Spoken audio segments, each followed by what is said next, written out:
Buenos días, un gusto estar aquí. He venido a Los Años por motivos de salud, así que voy a tener un apoyo acá, una silla. Solo me siento si ya no puedo seguir de pie, así que me han puesto por eso una sillita atrás.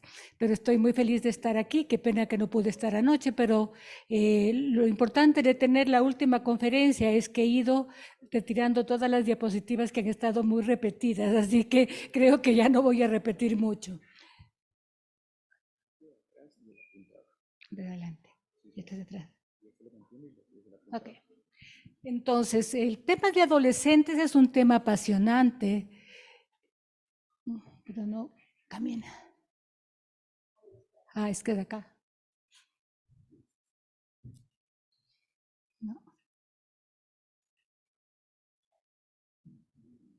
sí, tal vez de acá, porque de aquí no quiere. Dice que se vaya ya. Ahí sí. Entonces, lo que vamos a hacer simplemente es una revisión rapidita del panorama de la epidemia del VIH en las Américas.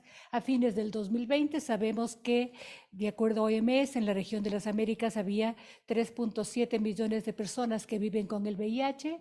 La reducción de nuevas infecciones fue muy pobre, menos del 6%, y la de muertes anuales menos del 30%, lejos todavía de la meta planteada. Aquí tenemos, por ejemplo, estimaciones de la mortalidad por SIDA con un pronóstico que se hace hasta el 2030, que no se logró el pronóstico para el 2020, que se pensó que tener 10.400 muertos por VIH y realmente hubieron 37.000, lo cual nos hace pensar que posiblemente la meta 2030 tampoco se va a cumplir. La siguiente. Aquí tenemos la evolución de la cobertura del tratamiento antirretroviral. Ya todos hemos hablado de que han mejorado, pero en general la cobertura total es apenas del 65%, lo cual queda lejos de lo que hemos planificado. ¿Sigue? En cuanto ya a la materia de la que estamos hablando, me voy a sentar. A la materia de la que me toca hablar, lo que nosotros tenemos ahí es una bonita proyección que se presentó en Elías, que demuestra que si nosotros llegamos al 2050, vamos a llegar de forma parecida en cuanto a niños y adolescentes a como estamos ahora. Y esto va a ocurrir, dale un clic, en todas las regiones, incluyendo Latinoamérica. Aquí en Latinoamérica vamos a ver un incremento alrededor del 2040 y en el 2050 vamos a llegar con el mismo número de infecciones o más. La siguiente. Aquí tenemos nosotros la proyección, ¿no es cierto?, que se hizo en adolescentes y mujeres jóvenes para cambiar radicalmente la trayectoria a reducir el 75% nuevas infecciones. La meta era 100.000, en el 2020 hubieron 320.000. Entonces, estamos muy lejos de la meta planeada y tenemos que ser muy inteligentes para cambiar paradigmas, como había hablado Mónica ahorita, utilizar las mismas metodologías que estamos haciendo hasta este momento ya no nos sirve. La siguiente.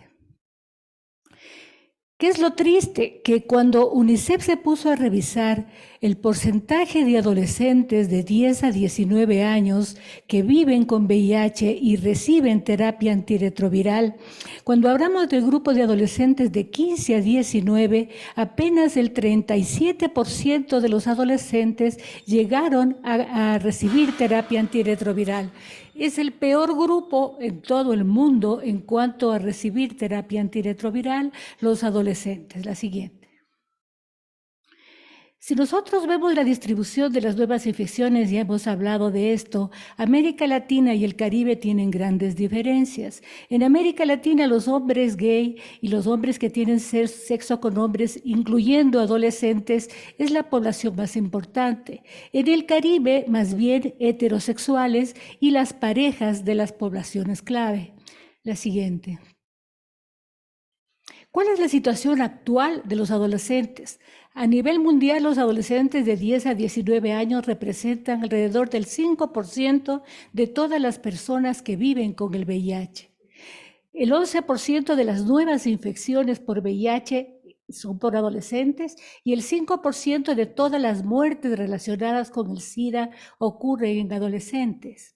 En el 2020, 940,000 adolescentes de 10 a 19 años, o sea, el 54% en total que viven con VIH en todo el mundo fueron los que recibieron tratamiento antirretroviral, muy bajo, como ya lo vimos, y para alcanzar los objetivos 95, 95, 95, de los que ya nos habló Carlos para el 2025, existe una necesidad urgente de intensificar los esfuerzos de tratamiento en adolescentes. La siguiente.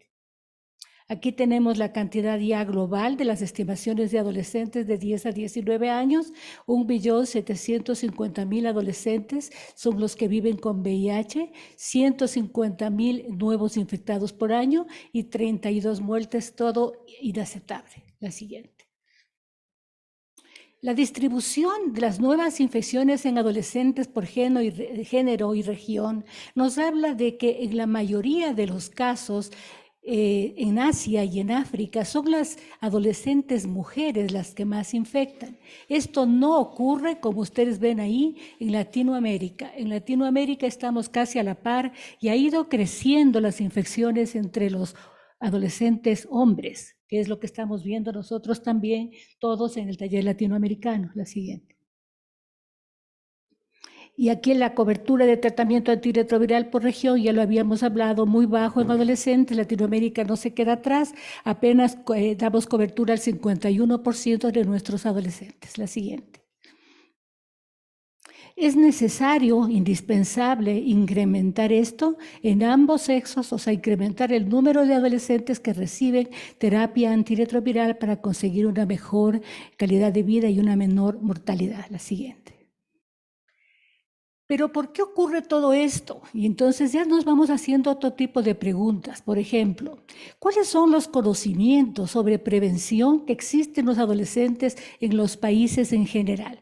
Esta es una pregunta que se hizo a los países para el informe GAM y ahí nosotros podemos ver que no se llega ni al 50% de países que tienen adolescentes que conocen los riesgos del VIH.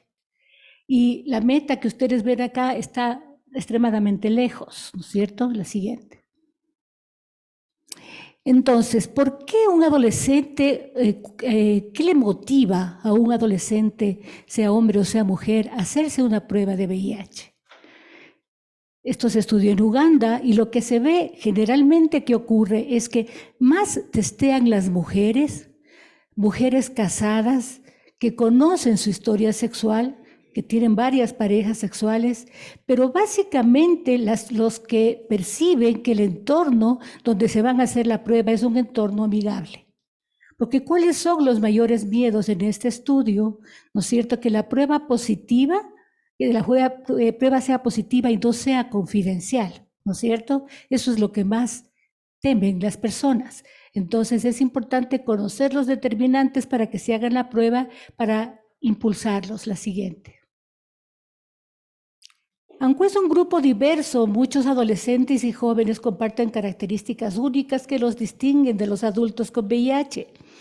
Pero lo malo es que esas características no son buenas. En los adultos de 25 años o más, respecto a ellos, los adolescentes tienen peores resultados en toda la cascada, es decir, en el diagnóstico de VIH, en el vínculo con la atención, en la recepción de la atención, en la retención en la atención, en lograr la supresión viral, en mantenerla. Solo el 40% de los adolescentes y adultos jóvenes con VIH conocen su diagnóstico y solo entre el 6 y el 30 tienen supresión viral.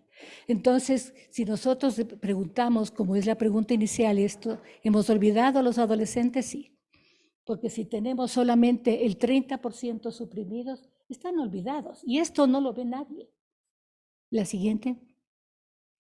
Aquí tenemos nosotros una de las causas que pueden ser las que producen esta situación, y es la transición del adolescente de los servicios pediátricos a los servicios de adultos.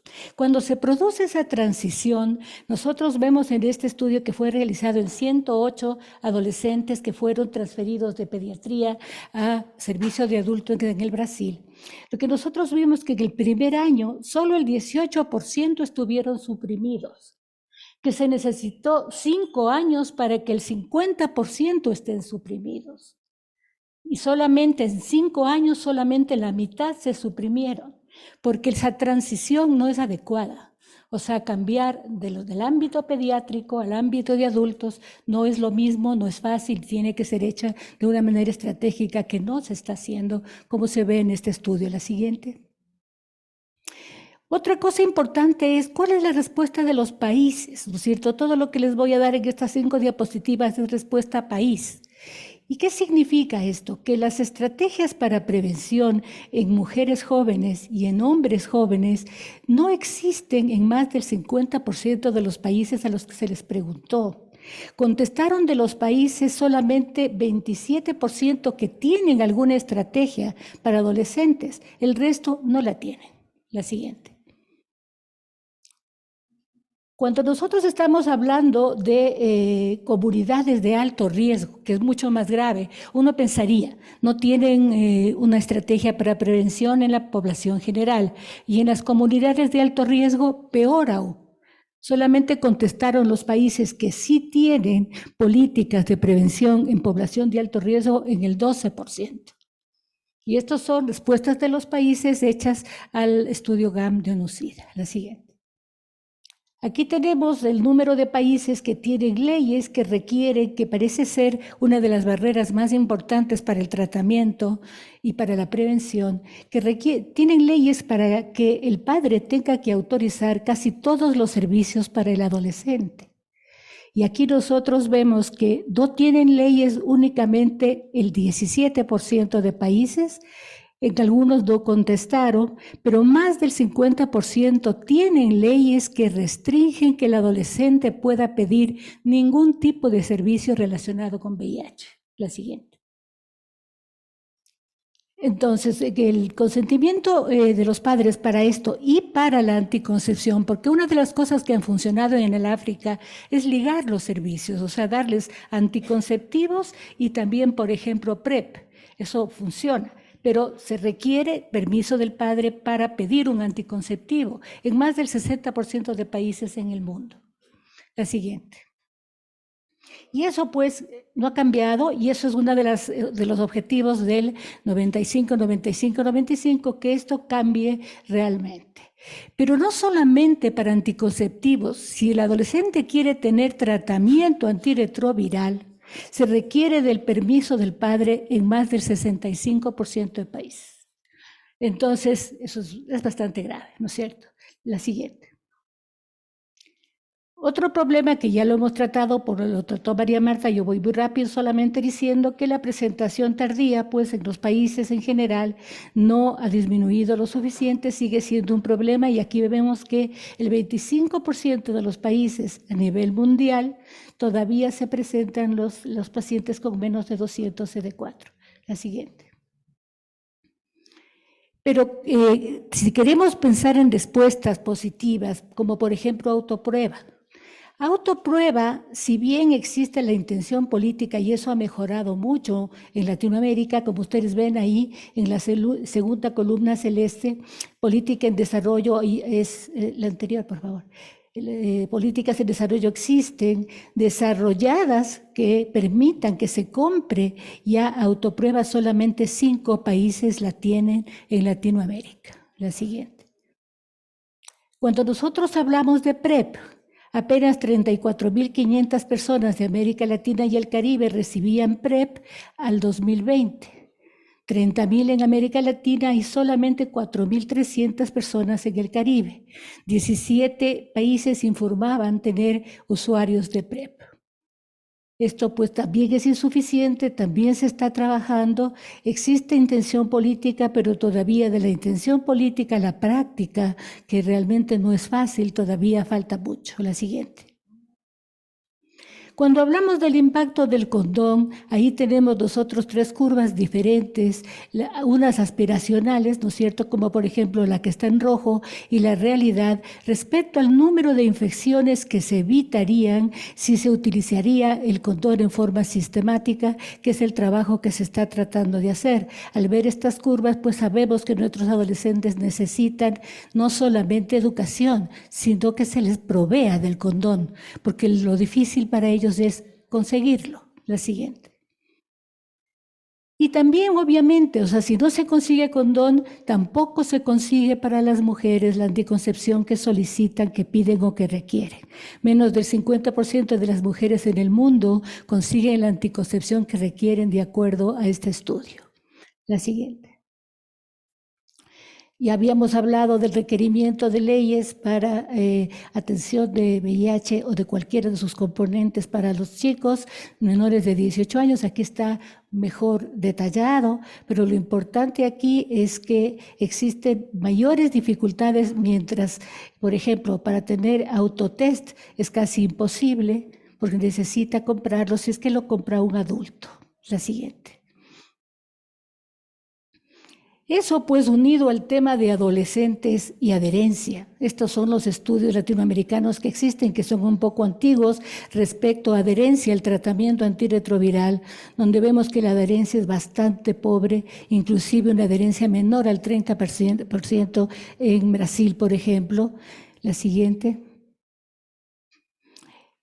Tenemos que unir también el tema de estigma y discriminación. Entonces uno diría, bueno, estigma y discriminación ha bajado muchísimo en el mundo, hay más conciencia. Pues la verdad es que no. Todo lo que ven arriba es África, es Asia, pero todo lo que ven, tenemos ahí estudiados 4 países de Latinoamérica y existe estigma y discriminación todavía en Colombia, Paraguay, Costa Rica y México en forma importante. La siguiente. ¿Qué ocurre con la circuncisión? Nos estamos haciendo un viaje por todas las cosas que nos pueden interesar para hablar de por qué están olvidados los adolescentes. La circuncisión tuvo en el 2019 un avance importante en los adolescentes sobre 15 años. Luego esto bajó inexplicablemente en el 2020, pero de todas maneras se mantiene un buen porcentaje de adherencia a circuncisión entre 15 a 19 años. Esto sobre todo en los países africanos. Entonces tenemos un buen avance en África respecto a circuncisión, lo cual no se corresponde a lo que ocurre en América Latina. La siguiente. Por eso es que nosotros tenemos esta curva de mortalidad en donde vemos que los niños tuvieron un descenso importante en su mortalidad, los adolescentes han mantenido una mortalidad que no ha variado, que no se ha conseguido reducir como se había pensado y que no se va a reducir tampoco de lo que yo les mostré antes, ni siquiera hasta el 2050. La siguiente. ¿Por qué? Porque todas las medidas que pueden evitar, ¿no es cierto?, que el adolescente se infecte, por ejemplo, PrEP, está muy lejos de la meta. Miren la meta arriba y esto es lo que se ha conseguido en PrEP. La siguiente. Entonces, ¿qué es lo que se necesita? ¿Qué es lo que se tiene que hacer? Y se ha hablado mucho de esto, pero pienso que hay que ser muy enfático. Un marco para prestación de servicios en las poblaciones claves y en los adolescentes, pero hay que tomar en cuenta que el adolescente ya viene también siendo parte de una población clave. El adolescente o es un HCH, o es un consumidor de drogas intravenosas, puede ser un trabajador sexual, puede ser una mujer joven. Entonces, de acuerdo a estas vulnerabilidades, tenemos que tener el abordaje apenas el adolescente llegue a un servicio específico, porque lo más importante es controlarlo, ayudarle, proporcionarle PrEP, proporcionarle los condones que necesita, proporcionarle de acuerdo a su vulnerabilidad lo que necesita. Y si ya se infecta, conseguir rápidamente llevarlo a tratamiento para llevarle a la cascada de tratamiento adecuada y que no tengamos la triste realidad que tenemos en este momento. Entonces, este panorama es el que nosotros vemos en el futuro como el posible para los adolescentes. La siguiente. Entonces, respecto a PrEP, todas las guías, ahí tenemos el EACS, ¿no es cierto?, que todas las poblaciones en riesgo tienen que se les tiene que ofertar PrEP, entre esas adolescentes. Lo mismo dicen las guías americanas. La siguiente. Y lo mismo dicen las guías de la OMS, o sea, realmente no existe barreras para la oferta de PrEP para adolescentes. En el caso de la OMS, pues básicamente habla de adolescentes que tengan otras vulnerabilidades. Las otras dos guías dicen todo adolescente tiene que tener la oferta de PrEP. La siguiente. Aquí tenemos nosotros los regímenes de PrEP que han sido aprobados por FDA o por EMEA, y aquí tenemos pues la doble terapia, exceptuando para las relaciones sexuales receptivas vaginales, pero ya tenemos también, como lo había mostrado la doctora Mónica, cabotegravir cada 2 meses para adultos y adolescentes, aprobado por FDA, si bien por EMEA no. La siguiente. Pero se usa poco en adolescentes la PrEP. Por ejemplo, si nosotros revisamos este estudio de 7.648 nuevos diagnósticos realizados en Estados Unidos, ¿no es cierto?, en adolescentes y adultos, solo el 14% de este grupo llegó con usuarios de PrEP, lo cual quiere decir que se usa muy poco PrEP, aún en países que la ofertan, como los Estados Unidos. La siguiente. ¿Por qué? Parece que hay también barreras de los proveedores, pero ¿por qué hay barreras de los proveedores? Porque hay barreras legales y el proveedor ya tiene mucho miedo de meterse en problemas con esas leyes, porque son leyes que varían inclusive de estado a estado, ¿no es cierto? Y generalmente el proveedor desconoce la indicación en jóvenes, no sabe si lo puede hacer y prefiere no hacerlo. O sea, no entrar en las molestias de hacer preguntas y no les proporciona PrEP. La siguiente. En esta revisión sistemática y metaanálisis se revisó adherencia y PrEP en adolescentes y adultos jóvenes. Es un estudio grande, 8.679 participantes, es un metaanálisis, ¿no es cierto?, en que se vio que la adherencia global es de 64%, pero se adhieren mucho menos, como habíamos visto en otros casos también, las mujeres, y se adhieren mejor los hombres jóvenes. Sin diferencia con la edad, de qué país vengan, de la raza, pero sí es importante el sexo, las mujeres adhieren menos. La siguiente. ¿Cuáles son las barreras? ¿Por qué no se adhieren los adolescentes? Básicamente porque tienen miedo al evento adverso, porque son insatisfechos de cómo se les trata en los servicios médicos, por lo que se olvidan, porque se reprimen, porque tienen miedo del estigma, porque no tienen apoyo familiar o porque consumen sustancias. Esas son las mayores razones para la falta de adherencia. La siguiente. ¿Qué se puede hacer o qué se está haciendo? Consejería mejorada y basada en pares, pero utilizar la tecnología en la adolescencia funciona. Consejería por computadora y por teléfono, mensajes de texto, también tener aplicaciones móviles y aún juegos. La gamificación funciona mucho con los adolescentes para conseguir adherencia a la PrEP. Generalmente que empiecen la píldora el mismo día y que tengan un suministro extendido, porque lo que no les gusta es ir mucho. Pero todo el mundo habla de clínicas amigas en los adolescentes. La siguiente. Entonces, aquí tenemos resultados, son globales los resultados, pero solamente les traje este estudio, que es un estudio en marcha todavía, pero que esta es la primera publicación, que demuestra que la PrEP funciona cuando se tiene el apoyo necesario, ¿no es cierto? Y aquí se ve, por ejemplo, un 74% de la reducción en la incidencia, que fue el endpoint, ¿no es cierto?, con la PrEP, comparada con lo que se esperaba de parejas que no reciban PrEP. La siguiente.